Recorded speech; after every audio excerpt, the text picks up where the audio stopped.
હર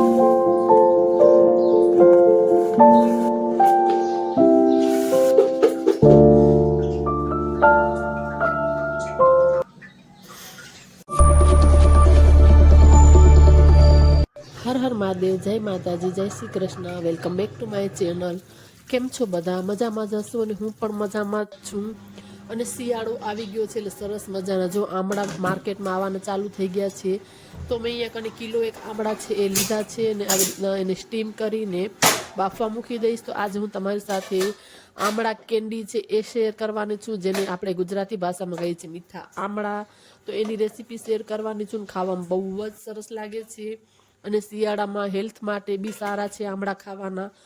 તો એ મીઠાવાળા ને હળદરવાળા પણ કરવાના છે. તો થોડાક એક કરીશ ને 1.5 કિલો છે એ હું સ્વીટ કેન્ડી છે જે મીઠા આમળા કરીશ. તો બસ આવી રીતે જે આપણું સ્ટીમ ઢોકળાનું કુકર હોય તો મેં એમાં આવી રીતના બાફવા મૂક્યા છે અને બસ 15 મિનિટમાં જ પોતે આરામથી જો બફાઈ જાય છે એટલે આવી રીતના છૂટા પડી જાય છે એટલે આપણે ખબર પડી જાય છે કે આ બફાઈ ગયા છે. થોડાક ઠંડા થાય એટલે એને બસ આપણે આમ દબાવશું એટલે તરત જ ઠળીઓ નીકળી જાય છે. એટલા આપણને એને બાફવાના અને ખાવામાં તો બહુ જ સરસ લાગે છે. અને શિયાળામાં જો આવી જાય એટલે સારી સારી વસ્તુઓ બી માર્કેટમાં આવી જાય છે ખાવા માટે. બહુ મજા આવી જાય છે. કોને કોને જો સ્વીટ આમળા છે એ ભાવે છે, મારા દીકરાને તો બહુ જ ભાવે છે. એટલે જ્યારે જો આમળાની સિઝન સ્ટાર્ટ થાય એટલે મીઠા આમળા ઘરે જ બનાવું છું. તો જો આવી રીતે મેં બધા આમળા છે એને ફોલી લીધા છે. બસ હાથેથી આમ થોડાક જ આપણે પ્રેસ કરીએ ને એટલે તરત જ જો આમ નીકળી જાય છે. બીયું અંદરનું હોય એ કાઢી નાખવાનું અને આવી રીતના જો સરસ મજાના પીસ પોતે જ આપોઆપ જ થઈ જાય છે જેવા પ્રેસ કરીએ એટલે. તો બધા જ આમળાના ઠળિયા છે મેં કાઢી લીધા છે અને આવી રીતના કંઈક આટલા આમળા છે. હવે આપણે એને આગળની પ્રોસેસ કરવાની છે, કેમ કે આ એક જ દિવસમાં નથી થઈ જતા, એને 2-3 દિવસ આરામથી લાગી જ જાય છે. એટલે જો આમળા છે મેં આવી રીતના ગમે એક બાઉલમાં કે તપેલીમાં કે એમ લઈ લેવાના.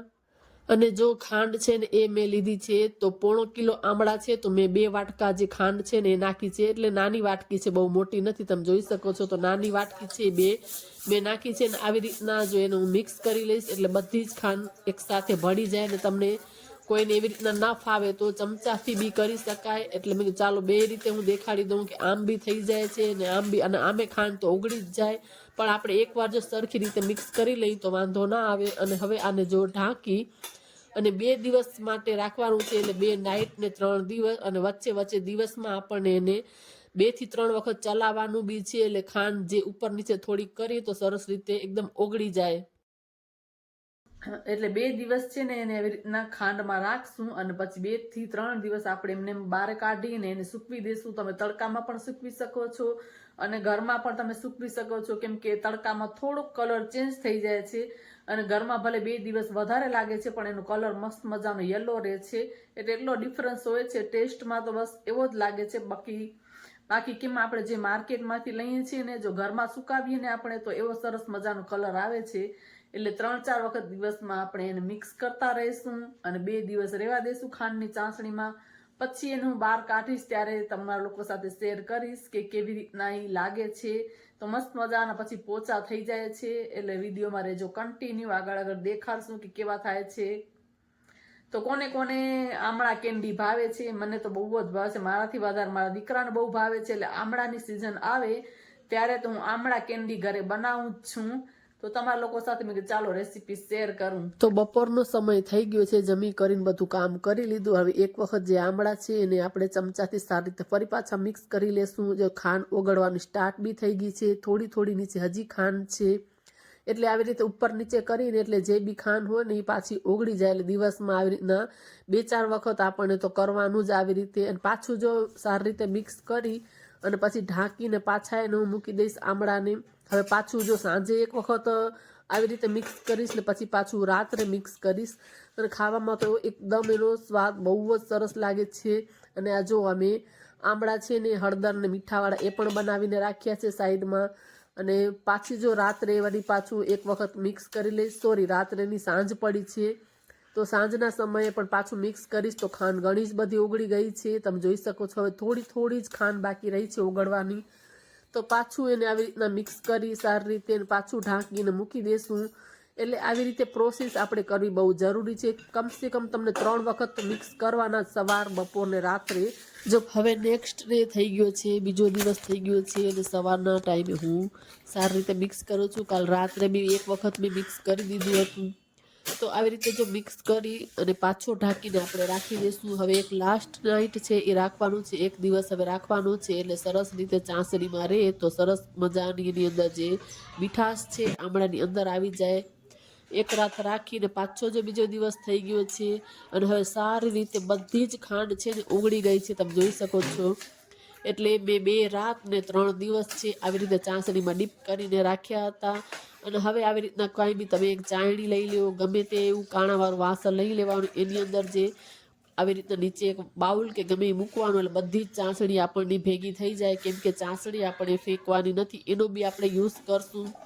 તો આવી રીતના જો એક ડીશની અંદર હું મૂકી દઈશ. એટલે હવે જે આમળા ડીપ કરીને રાખ્યા હતા એ ચાસણી છે એ આપણે લઈ લેશે. એનો સરસ મજાનો આમળાનો જ્યુસ તમે બોલો, આમળાનો શરબત બોલો, તો બહુ જ ટેસ્ટી લાગે છે અને શિયાળામાં હેલ્થ માટે બહુ બેનિફિટ છે. એટલે આપણે જે બીજા શરબત કેવી રીતે બનાવતા એવી રીતે જ આને બનાવવાનો. તો આવી રીતે મેં બોટલની અંદર ભરી લીધો છે અને તમે ફ્રીજમાં 1 મહિનો સુધી સાચવીને રાખો તો બિલકુલ જ ખરાબ નથી થતી ચાસણી. તો આને મેં છે ને આવી રીતના ડબ્બામાં એક ભરીને મૂક્યો છે અને હવે થોડુંક મને મન બી થાય છે એટલે 1 ગ્લાસ સરસ મજાનો જો શરબત છે એ બનાવી લઈએ.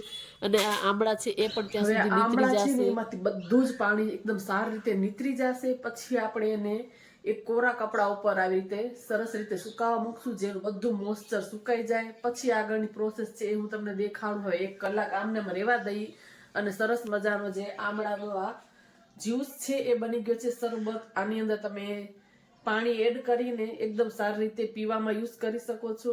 એટલે સરસ મજાનું આમળાનું શરબત છે બનીને તૈયાર છે. એટલે ચાસણીને ક્યારે ફેંકવાની નહીં. એ બી આમળા વિન્ટર સિઝનમાં બહુ જ ફાયદાકારક હોય છે.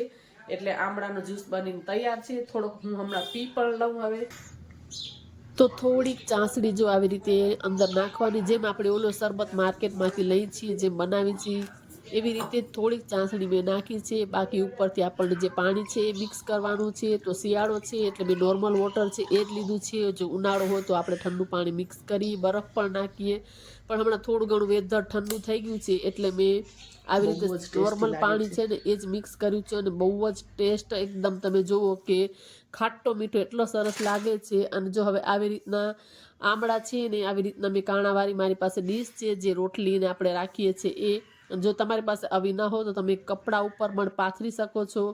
તો આની અંદર નીચે કાણા છે એટલે હવા પણ અવર જવર થાય એટલે જલ્દી સુકાઈ જાય. ને આમે એને 2-3 દિવસ તો લાગી જ જાય છે સુકાતા. અને તમે ઈચ્છો તો તમે બહાર એને તડકામાં બી સુકાવી શકો છો.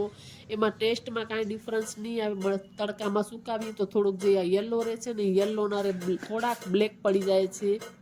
અને 2-3 દિવસ પછી જો આમળા સરસ રીતે સુકાઈ ગયા છે ને તમે કલર જોઈ શકો છો. કેમ કે મેં ઘરની અંદર જ સુકાવ્યા હતા ને એટલે સરસ મજાનો આવો યલો કલર છે જે આપણે માર્કેટમાંથી લઈએ છીએ એનો આવો જ કલર હોય છે.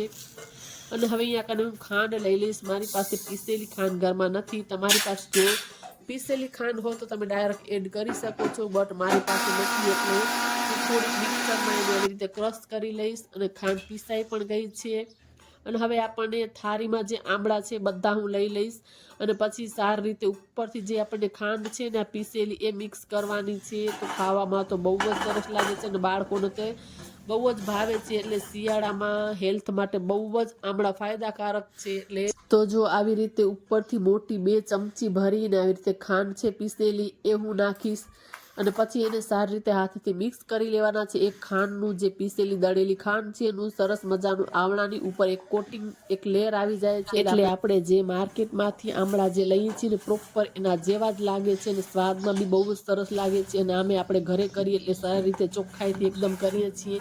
તો તમે જોઈ શકો છો એકદમ માર્કેટ જેવા જ લાગે છે. આ તમે સ્ટોર કરીને આખું વરસ આને રાખી શકો છો. હમણાં તો મેં ખાવા પૂરતા જ કર્યા છે. તો હું સિઝન ઉપર 4-5 કિલોના ભેગા કરું છું જે આખું વરસ ચાલે છે ને બિલકુલ જ ખરાબ નથી થતા. તો આવી રીતે જો બરણીમાં ભરી લીધા છે અને તમે વરસ સુધી સ્ટોર કરી શકો છો. અને ખાવામાં તો બહુ જ સરસ લાગે છે.